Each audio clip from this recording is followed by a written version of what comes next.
Un saludo muy cordial al doctor Pedro Donoso. Y antes de la primera pregunta, don Pedro, doctor Donoso, en una forma muy apretada, ¿qué es ICARE? ¿Qué es ICARE? Diego, Michelle, buenos días. Gracias por la invitación. Nosotros somos un gabinete estratégico expertos en posicionamiento reputacional para nuestros clientes. Parte de eso es hacer lecturas de contexto político. Es como el carpintero que utiliza madera para hacer mesas, ¿no? Así nosotros, Ya. digamos, hacemos una lectura de contexto político para poder construir estrategias de posicionamiento reputacional para nuestros clientes. Muy bien, gracias por la conclusión de su respuesta. Pedro, le pregunto, ¿qué ojo especial hay que colocar sobre el trabajo de la Asamblea? En sus últimos días está aprobando o cruzando leyes ampliamente criticadas como las reformas a la ley de tránsito o la norma de uso progresivo de la fuerza. Le escuchamos, Pedro. Gracias, Diego. Yo creo que hay que hacer un análisis basado en tres elementos de lo que es la asamblea, ¿no es cierto? Lo que deja esta vieja asamblea para la nueva, ¿no es cierto? Lo que está en disputa de la nueva asamblea, finalmente, y a lo que se debe enfrentar y lo que debe aprobar la nueva asamblea también. Hagamos un análisis, digamos, de lo que hereda esta asamblea saliente, lo que deja esta asamblea saliente, ¿no es cierto? Con base a, digamos, cifras del Observatorio Legislativo, hay 929 proyectos de ley represados. Es decir, no solo por esta asamblea de 4 años, sino por las asambleas, digamos, en general. 929 leyes, digamos, represadas, ¿no es cierto? Y solo en el periodo 2019-2020, de 17 leyes que estaban en la agenda legislativa, esta asamblea solo aprobó finalmente 6, ¿no? Es decir, digamos, hay ahí un número bastante bajo, que si bien uno no tiene que hacer una evaluación de la asamblea de manera cuantitativa, sino que tiene que ser cualitativa, ¿verdad? Pero sí los números nos dejan algún cierto elemento objetivo para poder analizar. Esta asamblea también deja finalmente 3 juicios políticos en suspenso, ¿no es cierto? Que son sobre todo para el exministro Martínez y para la exministra Romo, porque ya evacuó los juicios políticos, digamos, a Ceballos, que fue censurado el día de ayer, y al ministro Isch, que no pasó, ¿no? Esos son como que de una u otra manera lo que esta asamblea puede heredar o está heredando finalmente. Y claro, ya vendrá el valor, digamos, subjetivo político que se pueda hacer finalmente a su gestión, ¿no? Muy bien.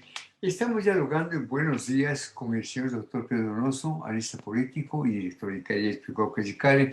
El tema, como bus sin frenos, la Asamblea aprueba leyes antes y después. Yo tengo un pobre concepto de la Asamblea, con una excepción, un pobre concepto, ¿no? Tiene un 2% de aceptación colectiva. Doctor Donoso, diezmos, mal uso del carnet de discapacidad, líos con la justicia. Le pregunto, ¿qué evaluación hace usted de una de las asambleas con más bajas calificaciones en la historia republicana? Por favor. Yo creo que nos ayudan mucho las cifras, ¿no? Nosotros cuando hacemos evaluaciones políticas, lecturas de contexto, lo que más quiero hacer yo es objetivo en la lectura y nos ayuda mucho las cifras también, ¿no? Entonces, Ya. si bien, digamos, yo no recuerdo una asamblea que haya superado el 20% de aceptación al finalizar, ¿no es cierto?, su gestión, eso es evidente, Si me ¿verdad? permite, en ningún país del mundo los congresos son populares, en ningún país del mundo. Totalmente de acuerdo. Y es muy interesante finalmente porque es una amalgama de actores políticos, ¿no es cierto? Entonces es muy interesante ver cómo esa evaluación no se aplica finalmente a las figuras individuales, sino es Sí. una acción colectiva. Es un fenómeno bien extraño y bien interesante, ¿verdad? Pero hay que ver también la dinámica política que está detrás de la Asamblea. Y yo quiero volver a los números. Imagínense que solo del 14 de mayo del 19 al 14 de mayo del 20, solo, digamos, se trataron 4 leyes, de las cuales 3 vinieron del Ejecutivo y una del Legislativo. Es Ya. decir, sí podemos hacer un balance que además de la baja calificación de los escándalos que usted señala bien, Diego, la Asamblea ha tenido poca producción propia de leyes. Es Sí. decir, históricamente, por los últimos 15 años, ¿verdad? La Asamblea ha aprobado leyes que le ha derivado del Ejecutivo, finalmente, ¿no? Una incapacidad propia de proponer normas y de aprobar normas de su propio seno, ¿no? Y eso conlleva mucho también el análisis que se debería hacer, más allá de, digamos, como le digo, los escándalos que se han presentado, ¿no? Otro tema muy interesante también en cifras de este periodo que le digo, 14 de mayo del 19 al 20, es que ninguna ley fue propuesta por otras funciones del Estado. Entonces, No.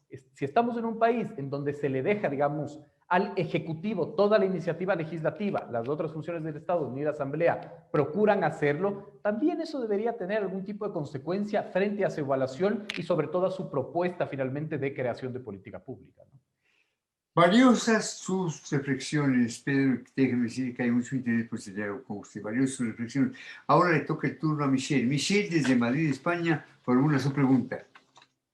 Doctor Donoso, ¿qué perspectivas tiene de la próxima asamblea? ¿Será un parlamento prácticamente dividido en tres, no exento de pugnas de poder, como ya se ve en torno a quién ocupará la presidencia del legislativo? Una muy buena pregunta, Michelle, porque ahora tenemos que hablar de lo que se disputa en la nueva asamblea y de lo que la nueva asamblea hereda finalmente, ¿no es cierto? O más bien lo que debe aprobar. En ese sentido, es muy interesante lo que debe aprobar y yo creo que nos tenemos que concentrarnos en eso. De acuerdo a las reformas de la Ley Orgánica de la Función Legislativa, el artículo 12 hoy le ordena a la asamblea a aprobar una agenda legislativa en los primeros 60 días finalmente, ¿no? No, muy bien. Y eso conlleva, ¿no es cierto?, el que tengan que llegar a acuerdos para saber qué ponemos o qué no ponemos finalmente en su agenda legislativa. Y otra cosa que va a estar en disputa también es la formación de las comisiones, la presidencia, las vicepresidencias, el CAL. Es decir, yo creo que la primera prueba, ¿no es cierto?, de gobernabilidad que vamos nosotros a ver de este futuro periodo va a estar el 14 de mayo. Es decir, cómo se mueven las fichas, cómo, digamos, se genera gobernabilidad y acuerdos, ¿verdad?, cómo las propias organizaciones políticas resuelven sus diferencias, porque también, digamos, hay que entender que la gobernabilidad no solo va a estar en el pleno de la Asamblea, sino internamente en, sobre todo, las alianzas que han llegado finalmente a las bancadas, ¿no? Es decir, UNES, ¿no es cierto?, es una alianza de dos movimientos finalmente, y ahí el correísmo no juega de local, juega de visitante, porque, digamos, es No, huésped en dos movimientos. Ya vimos que ha habido diferencia, ya vimos que una asambleísta acaba de renunciar a la coordinación del bloque, esto es lo sí. que comentaban medios de comunicación. Entonces, ¿cómo los propios movimientos, la Alianza Partido Social Cristiano, creo, cómo se va a derivar, cuál es su hoja de ruta, cuál es su acuerdo programático? Imagínense si ahí hay problemas, ¿cómo van a llegar los asambleístas en el Pleno a ponerse de acuerdo en qué leyes vamos a establecer en la priorización para ponerlos en la agenda? ¿No? Eso es como, digamos, como lo principal que habría que analizar. Y finalmente hay que analizar que tiene ya una hoja de ruta trazada la Asamblea que tiene que ver con los acuerdos con el Fondo Monetario Internacional. Nada más ni nada menos tiene que hacer una reforma tributaria, una reforma laboral y una reforma a la seguridad social. Entonces, si esos son, digamos, las leyes que debe priorizar esta nueva asamblea, lo que hereda esta nueva asamblea es finalmente también lo que podría considerarse una bomba de tiempo, ¿no? Pedro, le felicito por su intervención. Es un hombre muy claro. Además, tiene un acento pedagógico. Pedro, se barajan 6 o 8 nombres para la presidencia de la Asamblea. ¿Cuál es su percepción? ¿Quién cree usted que finalmente irá a la presidencia de la Asamblea? ¿Qué le dice su instinto político? A ver. Yo creo que, digamos, la ausencia de claridad dice mucho también. Es decir, yo no tengo muy claro finalmente cómo se vaya a establecer esta vinculación. Lo que de una u otra manera se ha podido percibir o han publicado los medios es que se empieza ya a formar una mayoría alrededor de Creo y el Partido Social Cristiano, ¿no? Es decir, No. digamos ya Creo y el Partido Social Cristiano empiezan a sumar voluntades y yo creo que la clave ahí va a estar como ha estado en la última mitad del periodo de la Asamblea saliente, en los votos individuales. Esos votos individuales que Los suman más o famosos menos votos independientes, Jesús. exactamente, exactamente, que son Jesús. los que conformaron Va, Divin, estos bloques que en la individualidad establecían el peso de una decisión, ¿no? No olvidemos que en este país un voto en la Asamblea, en el Congreso, llegó a ser presidente del Congreso y después presidente del país. Entonces, finalmente, esos votos son votos que se cotizan políticamente y que pueden marcar totalmente la diferencia, ¿no? Entonces, yo creo que ahí va a estar la clave y cómo se administre, digamos, estos equilibrios y estas relaciones. Yo no dudaría, por ejemplo, que la izquierda democrática ya empiece finalmente a verse identificada con la mayoría, creo, Partido Social Cristiano y puedan construir una mayoría ahí y de ahí estemos hablando finalmente de una vicepresidencia o incluso de una presidencia, ¿no? Pedro, ojalá pues los votos independientes sean votos limpios, diáfanos. Usted dice se cotizan, ¿no? Se cotizan. Yo vería con buenos ojos que Salvador Quispe se presente a la Asamblea, igualmente que Figuero Ron es un buen personaje. Pues, en fin, vamos a ver qué pasa. Pedro, vamos a hacer otros temas. En el Foro por la Defensa de la Democracia, el presidente Moreno anotó varias perlas textual. Ojalá yo hubiera tenido un mejor pueblo también. Ojalá yo hubiera tenido un mejor pueblo también, fue una de ellas, en respuesta a un ciudadano que le dijo que había esperado un mejor presidente. ¿Qué opina al respecto? Yo creo que es un desatino, pero digamos, yo ayer estuve bastante indignado en redes sociales al escucharlo, digamos, porque, o sea, primero creo que un mandatario en un foro así no debe establecer esta lógica de lo anecdótico, ¿no? O sea, muchas veces finalmente hasta la forma a mí, digamos, me llegó a molestar, quizás a contrariar un poco, ¿no? Y lo segundo, yo creo que las críticas elevadas de un presidente y de un gobierno que tiene menos del 8% de aceptación te dice mucho, y yo creo que si Moreno quisiera pasar a la historia, ¿no es cierto?, con un mejor escrutinio histórico, yo creo que debería medirse en sus palabras. Creo que fue un desatino absoluto, que además demuestra finalmente lo que es su gobierno, ¿no? Y lo que fue su gobierno. Yo decía ayer en una entrevista que a veces creo que Moreno, al no tener identidad política o al verse abrumado a no tener identidad política, haberse puesto la camiseta de una lógica transicional que él quiso y decidió que era así finalmente, porque no fue un gobierno de transición, fue un gobierno electo, ¿no es cierto? Al ponerse esa camiseta yo creo que desfiguró su identidad, y cuando él quiere verse en un espejo solo ve una ventana, ¿no es cierto? Es decir, no tiene la capacidad de verse finalmente como actor político con identidad. Yo creo que esto provoca estos desatinos, ¿no? Ahora, Pedro, yo creo, y sentimiento muy sincero, yo pienso que con el tiempo y las aguas, cuando las pasiones se aquieten y se haga un registro histórico apropiado, Moreno, pues se reconocerán los méritos de Moreno. Tiene mérito, ¿no? Tiene mérito de exhibir un país en qué situación, y él tuvo, digamos, el mérito de devolverle a la sociedad ecuatoriana un ambiente de libertad. Créame, yo durante los 3 años, o 4 años, jamás he sido objeto de un escarnecimiento, de un llamamiento. Esto hay que rescatar el acento democrático del presidente Moreno, que ha metido también la pata, ¿no? Que ha metido también la pata, ¿no? Y ha sido profundamente sincero en lo que dice. Pero sí, yo creo que en un foro tan calificado como el de Miami, uno tiene que prescindir de los acentos anecdóticos, ¿no? De las cuestiones. Esta es la verdad, ¿no? Esta es la verdad. Muy bien. Michelle. En el mismo foro dijo sobre Venezuela que con las dictaduras no hay que dialogar, hay que derrocarlas, entre comillas. Doctor, ¿qué caminos democráticos quedan para un país partido mientras Nicolás Maduro juega al box con el actor Steven Seagal? Sí, yo creo que, o sea, la realidad de Venezuela es muy compleja, ¿no? Yo no concuerdo y no comparto quienes, digamos, atribuyen la realidad de Venezuela solamente finalmente a Chávez o a Maduro. Es decir, es mucho más complejo de lo que podemos ver. De acuerdo, de Es a veces acuerdo. mucho más fácil hacer estos diagnósticos, ¿no es cierto? Venezuela, recordemos, incluso antes de Chávez y Maduro, es una economía que depende 95% de los commodities, finalmente, ¿no? Esto solo para hacer un análisis económico, ¿no? Más allá de lo político, que también finalmente significa una vergüenza. Yo siempre digo que a quienes más le convendrían que Maduro deje de ser presidente es al socialismo del siglo XXI, porque, digamos, no hace más que echar a la borda la reputación de su propia ideología, ¿no?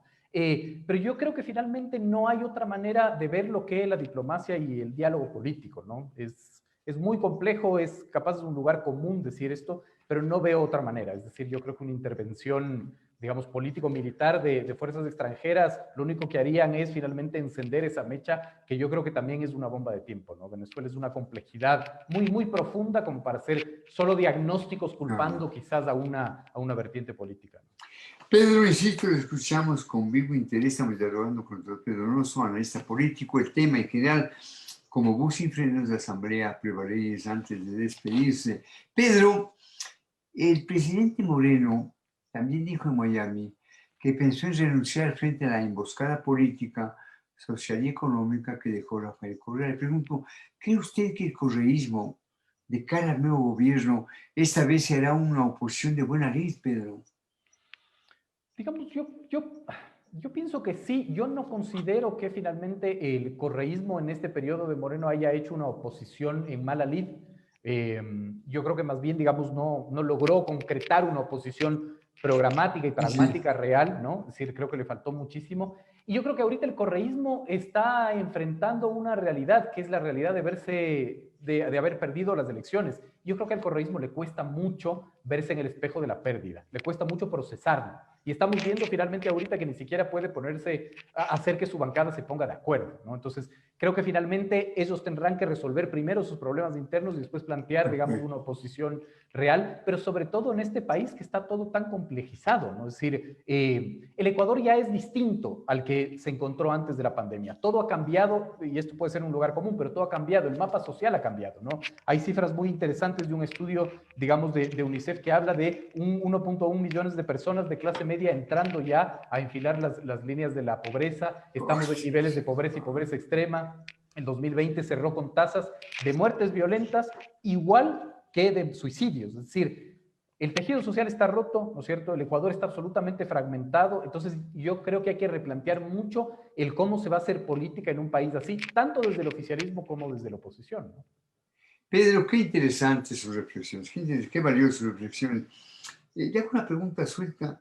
¿Usted cree que el señor Arauz, Andrés Arauz, después del 11 de abril, tiene algún futuro político o no ha vuelto a decir esta boca es mía? Yo creo que ese es un grave problema, ¿no? Es decir, si querían, digamos, desde el correísmo proyectar y posicionar a Arauz como el heredero del correísmo sin Correa, debió haber tenido más presencia. Eso es lo que le digo. Yo siento, y esto es una percepción neta, que finalmente el correísmo se pierde cuando pierde, ¿no? Es decir, no sabe por dónde ir finalmente, no logra Sí, procesar las derrotas. Y es un un mal perdedor, de acuerdo. en el sentido de no saber procesarlo, ¿no? Porque en cambio nos demostró que fue un buen perdedor en la segunda vuelta, es decir, que Arauz haya llamado a Sí, Lazo a sí. felicitar, reconocer la derrota, creo que fue, digamos, un tema muy interesante, que no lo hizo Lazo en el 2017, eso hay que decirlo con todas las letras. Sin embargo, yo creo que este fenómeno acostumbrado a ganar se pierde cuando pierde finalmente, ¿no? Entonces no logra procesar la derrota e incluso pierde esta posibilidad, es lo que usted dice, es decir, si querían posicionar a Arauz como el nuevo líder de la Revolución Ciudadana, no se debió haber perdido post 11 de abril, debió haber tenido más protagonismo y no lo hemos visto. Y eso quizás nos dice mucho finalmente de lo que podría estar sucediendo dentro de las filas del correísmo. Ahora, claro, Pedro, lo que hizo el señor Lazo con buena asesoría es remontar a lo que parecía irremontable, ¿no? Realmente, el triunfo de él es casi un triunfo milagroso, esa es la verdad. En lo que tiene que ver con Rafael Correa, ¿qué piensa usted? ¿Tiene destino político? Porque 4 años, si el presidente Lazo hace un buen gobierno, digo, es un decir, puede lanzarse a la reelección, ¿no? 8 años. Correa, Rafael Correa, Pedro.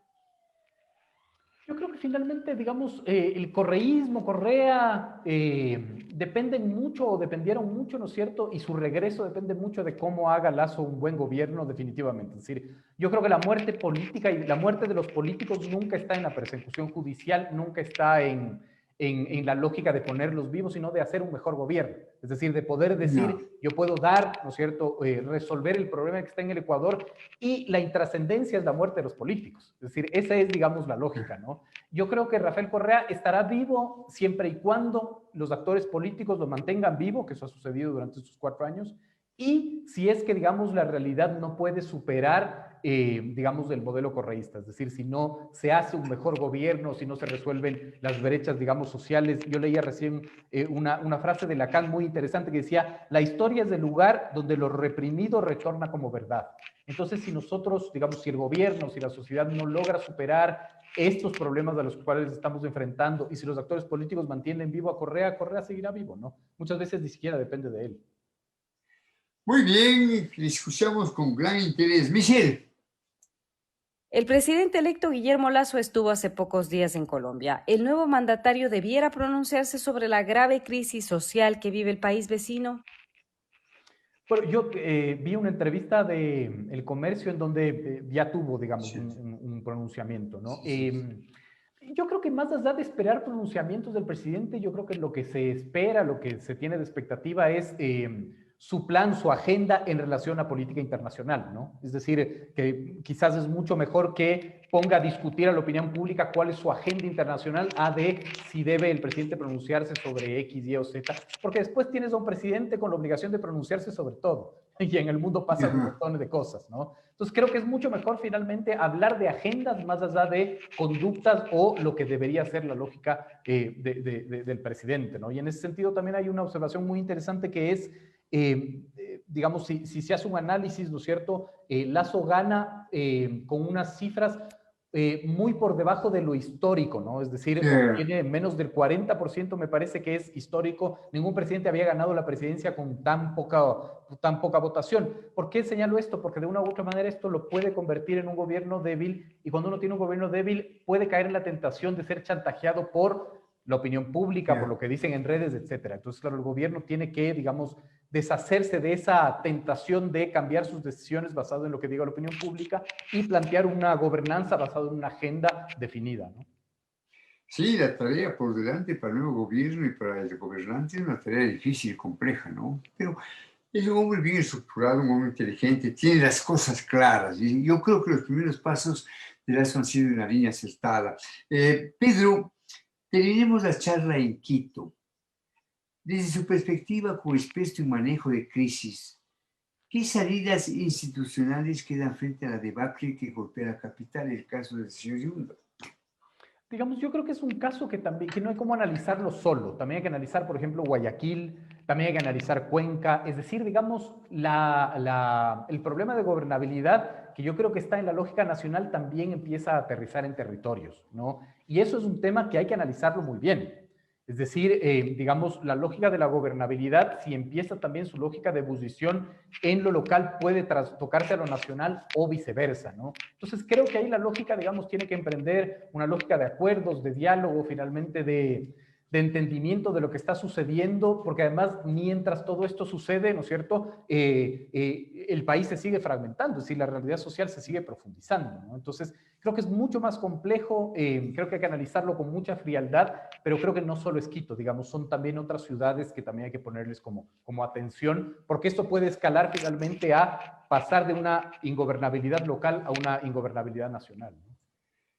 Sí, la situación en Quito es realmente lamentable, lamentable.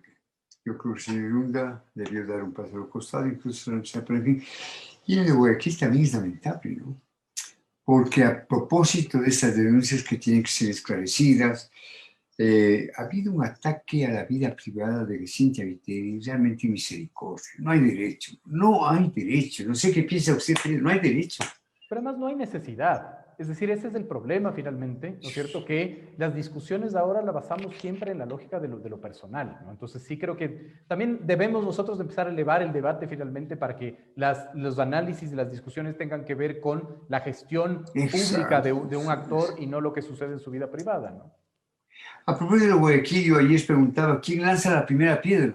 ¿Quién lanza la primera piedra? Pero es lamentable cómo a través de las redes sociales, que tienen, pues digamos, si estos destellos, la gente dice lo que quiere, y eso no está bien, eso no está bien. Bien, Pedro, un placer charlar con usted.